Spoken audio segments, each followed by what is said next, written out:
Yeah, it's been a special year in a lot of different ways. There's been a lot of life lessons to be learned in this year.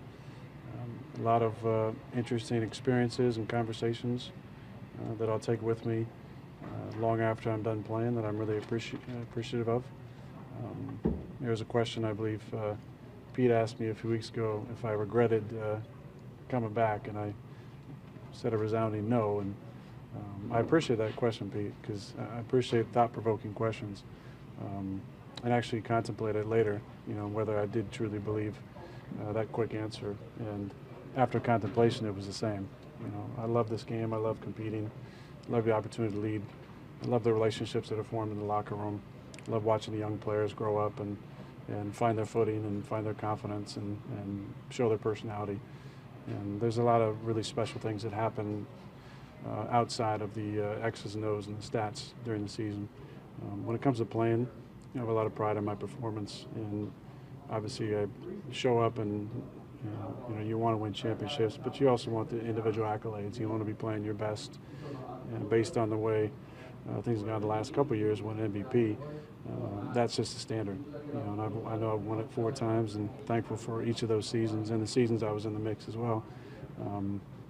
With that comes a lot of people you're relying on, and as much as the MVP is a singular award, it does take a team around you to be playing at a high level and winning football games. That's how you get individual accolades, how you get Pro Bowl selections, and obviously we all haven't done enough to warrant really any of that, and I'm included in that. I mean, I think he's about as valuable of a guy that we have in the locker room. If you look at what Big Dog does for us, you look at his stat sheet, you're saying, why pay this guy? Why keep this guy around? He's 38 years old. He's only got 2 touchdowns on the season. He's got a couple receptions.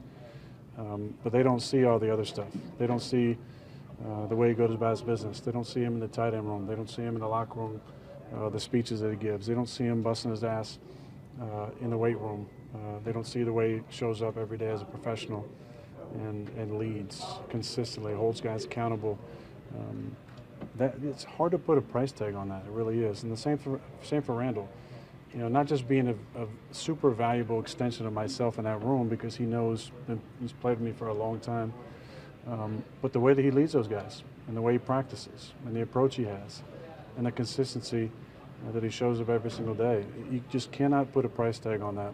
I really believe that. And when you have great players and great people in a room for young guys, it's a great example and a great opportunity for those guys to learn what it looks like to be a professional, how to stick around this league for a long time.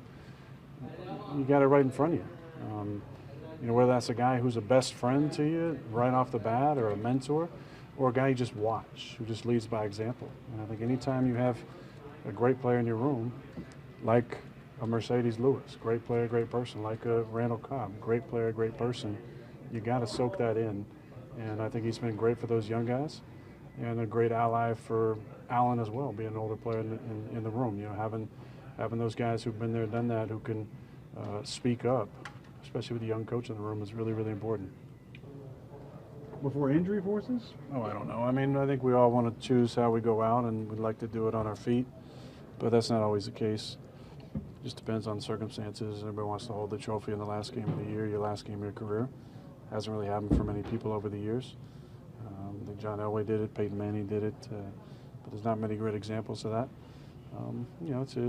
It's a great profession. It's a tough business, and that's the way it goes sometimes. Obviously, been a tough season down in Arizona, but I think JJ's got a lot to be proud of in his career.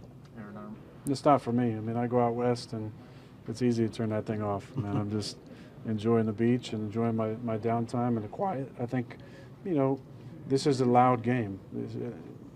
Noise-wise, but also the attention and the scrutiny and the pressure you put on yourself to perform, the pressure is outside the building. I think we all take a deep breath once the season's over, and for me, it's not that hard to get into that off-season mode and to enjoy my time away from it. I think it's important to actually take time. It doesn't have to, when you're younger, you want to jump back into workouts. When you're older, you give yourself a little bit more time, but it's more just having that balance, being able to shut that off when you get out away from here. And, you know, it's tough when your season ends prematurely, but you all kind of get used to that off-season mode and slowly working yourself back mentally and physically into getting ready for the next grind.